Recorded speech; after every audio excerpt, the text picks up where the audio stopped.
This is the new Volvo XC40, and in this review we're going to be taking a look around the outside of the XC40, around the inside. We're going to show you how practical it is, and of course we're going to take you for a drive to see whether it's any good or not.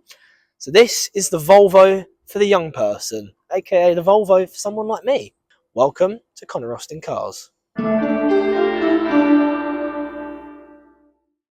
Before we get started with this review though, I just want to give a massive shout out to Lucas Volvo here at Chelmsford, especially our salesman Kevin, who gave us the opportunity to take the car out today, and I'm so thankful.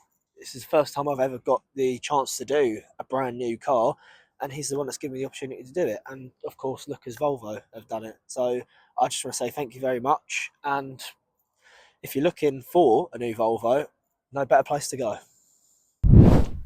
In traditional Connor Austin car style, we're going to start off by doing the front of this car once it stops making noises at me.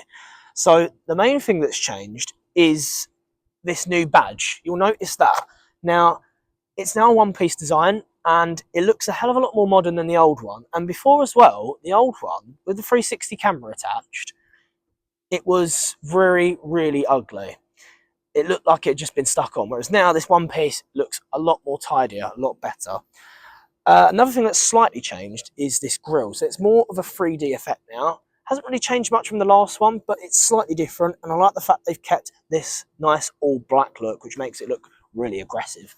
Now, another thing that's changed is down here, this new front bumper design. Now, it's slightly different to the old one. You've got the fog lights in here, obviously. Personally, I kind of prefer the old one, but this one's still very, very nice. It hasn't changed too much. But the biggest difference of them all are these new 4-hammer LED lights. So these are now pixel technology, which is a whole new thing for Volvo. They're very, very good lights. And the main difference with them is the shape. So before they were a bit thicker and it wasn't as curved, whereas now, as you can see, it's a lot thinner, a bit more curved. It's really, really nice though. Now, moving on to the side of the car, this is where the changes become quite minimal because there's pretty much none. Apart from some new alloy wheel designs and the fact for some reason they got rid of the black roof and replaced it with the body coloured roof, which does not look as good. Yeah, that's all that's really changed. And it's the exact same story around the back. Nothing's really changed. The lights, the bumpers, it's exactly the same as before. But that's not necessarily a bad thing because, well, if it ain't broke, don't fix it. And now we're at the back, we're going to talk about practicality because this car, being a Volvo, it has to be quite practical. And as you can see, look, electric tailgate. I mean, that's a first on the channel. That's pretty cool as well. Now, boot capacity. With the seats up, around 450 litres, which is perfectly adequate. You've got a nice square space here. It's nice and boxy. It's really good space. And it's got a false floor. So if we pull this up and bend this, there we go. You've now got a place to hang your shopping, which I think is really, really clever. I like that. And you'll see as well, look, there's a tiny bit of underfloor storage. However, most of it's taken up by the tyre repair kits, the first aid kits, and whatever that is. Now, if we fold the seats down, you do have to go around to the side to do it, but it ain't too much of a problem. If we have that one, there we go. They are a bit heavy, so you might have to jump out the way when you're doing it, but there we go. And when they're all down, you will see we have a completely flat boot floor, which is really, really nice.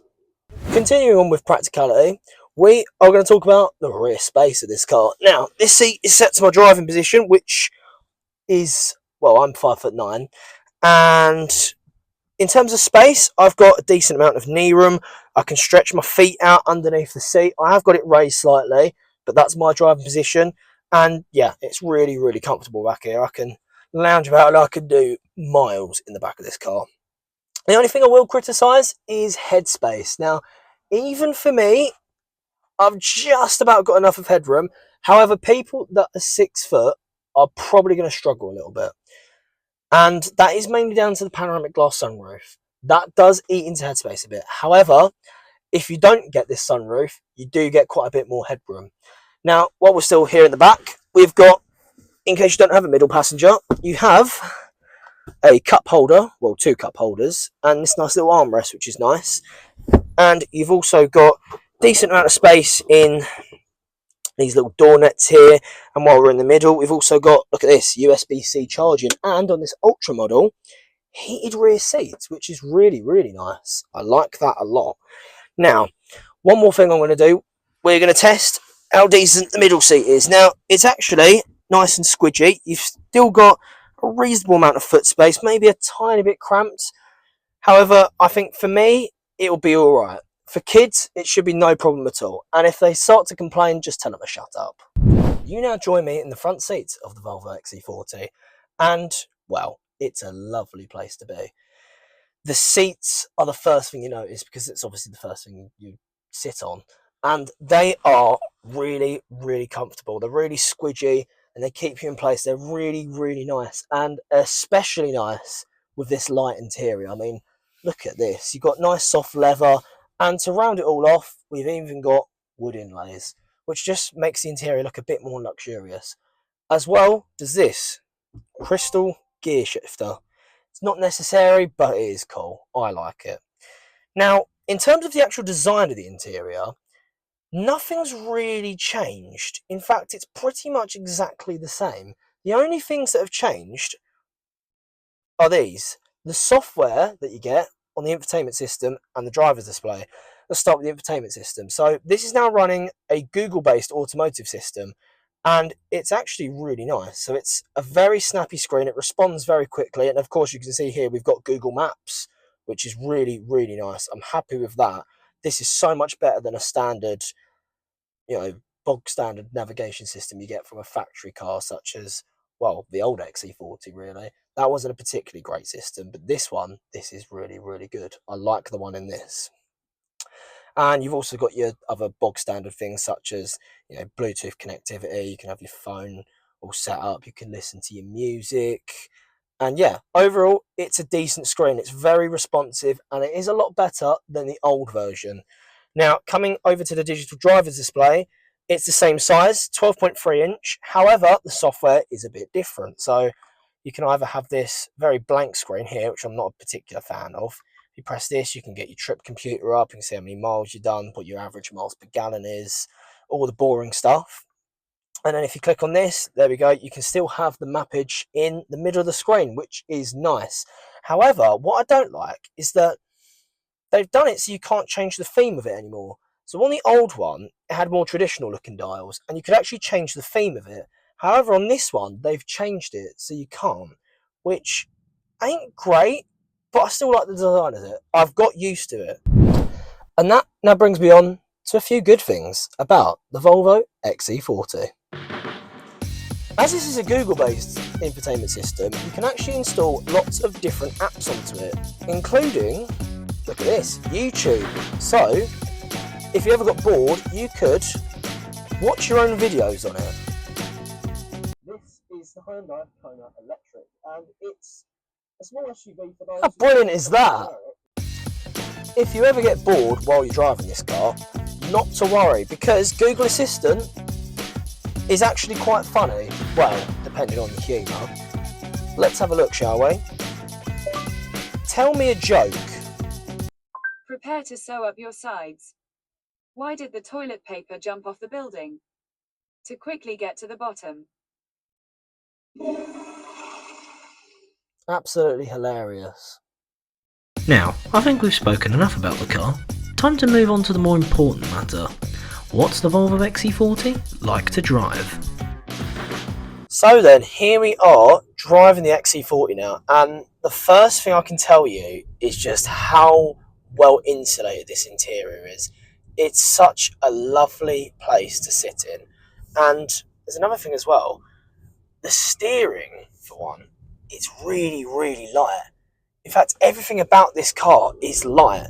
It's not a light car in terms of its actual weight, don't get me wrong. It's quite a heavy car, actually. However, you don't feel it while you're driving it. It's so light. I mean, the steering, you can use one finger pretty much to steer it. It's such a lovely, lovely thing to drive. And the engine in this as well, it's really nice. So it's a 2-litre 4-cylinder mild hybrid engine. And yeah, the mild hybrid system does make a difference. So if you're driving a mild hybrid, what it pretty much means is It uses a 48-volt battery, and it's sort of mounted in the engine bay, and it's meant to help with things such as the auto start stop and the actual starter motor. So it starts up really, really quietly, and when the engine cuts off for the auto start stop, it does it literally instantly in a flip, just like that, and it turns on just as quick as well. So when you're trying to pull away at the lights, you don't actually have to turn off the auto start stop because it turns on and off really, really quickly. Now, while we're driving downtown, we are going to activate the adaptive cruise control / pilot assist. And just like that, we have now got pilot assist activated. And what pilot assist does is it scans the road markings in front and it will keep you in lane pretty much. Now, technically, you can take your hands off the wheel. However, I would not recommend that because it's not safe and it's also illegal. You shouldn't do that, but for very short spurts of time, the car does become autonomous.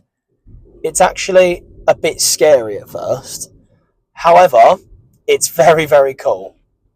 And the adaptive cruise control as well, it just completely removes the overall stress of driving. It just makes it so easy. I feel like I can just sit back and relax and not have to worry about anything. And all the car safety systems, it will keep me in check to say if I get a bit too close to the car in front, it will start beeping at me, telling me to move back a bit. Or if someone randomly brake tests me, the car will stop it. It will stop itself. Now, what else can I say about this car? Well, as we were just talking about the engine, we should probably talk about the actual power, the stats of it. So this engine, it's the B4, which is the second most powerful of the mild hybrid range, and it produces just over 190 horsepower, which it's not too bad. There's not much to say in terms of driving dynamics because it's not a sporty car to drive. However, if you put your foot down here, I mean,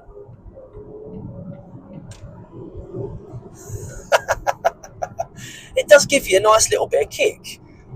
It's nice, I like it a lot, and it's got auto speed limit recognition as well, so when it reads a road sign in front, it will keep you at whatever speed the road is at. So for example, it's a 70 mile an hour road, it's keeping me at 70. If it notices the speed goes down, it will slow me down. It's really, really clever.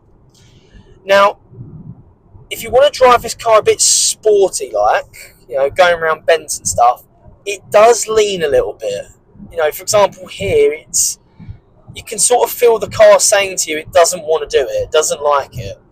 However, that's not the point of this car. It's not a car made to do sporty things. It's not a sports car. It's just a nice, comfortable SUV. And speaking of comfort, that is something this car excels upon. I mean, we're already saying how comfortable the seats are. They're so nice and squidgy and comfortable. It's lovely. However, the suspension in this as well, it's set up to be soft. It's such a nice place to be in. Everything about it is lovely. Everything about it is just it's a car that just makes you want to chill. That's the best way to describe it. It's chill. It's zen-like. It's very, very Swedish. So, what's the overall verdict on this car then? What's the overall thought of the driving experience? Well, I can tell you for certain, it's comfortable. It's very, very comfortable. It's easy to drive. Everything's laid out where you want it to be. It's absolutely perfect. I can't think of anything bad about it, apart from the fact that going around corners, it does swing quite a bit. That's one negative I'm going to take. It does what it's built to do. It's built to be a comfortable cruiser. It's built to be a relaxing car. It's built to be practical. It's built to do everything very well, and it does everything very well. It's a really, really nice car, and I really, really like it. So then, the XC40 has a great looking exterior design, a lovely interior, it's practical enough for most people, and it's lovely to drive, although it is a little bit of a barge going around the corners. There is one thing I really don't like about it though, and it does bring me back to the interior. Yes, the lack of buttons in the interior. Yes, it looks lovely as it's minimalistic.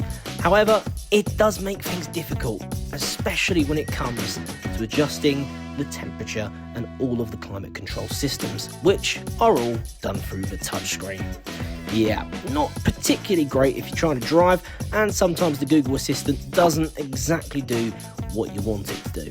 But overall, I really liked the XC40. I would give it a solid 8 out of 10. Hello viewers, you'll probably notice that I look very different than the video you just watched. I have longer hair and new glasses, and that's because it's been a very long time since I made that video of the XC40 review, and it's been even longer since I've actually posted on the channel. Yes, I know it's been very, very bad that it's been so long. However, I am back now, and I plan on bringing much more content this year in 2026. Yes, I am going to be posting a lot more often, and hopefully the reviews themselves are going to be a lot better, both in terms of the actual camera quality. I will no longer be using an iPhone for a camera, and also my actual reviewing skills as well, now that I'm a little bit older and I know a lot more than I did when I made that XC40 video. So yes, hopefully better content and a lot more content as well. So thank you very much for watching this video, and a massive apologies for taking so long to actually post it. Like I said before, there will be a lot more content coming this year. Thank you very much, and see you soon.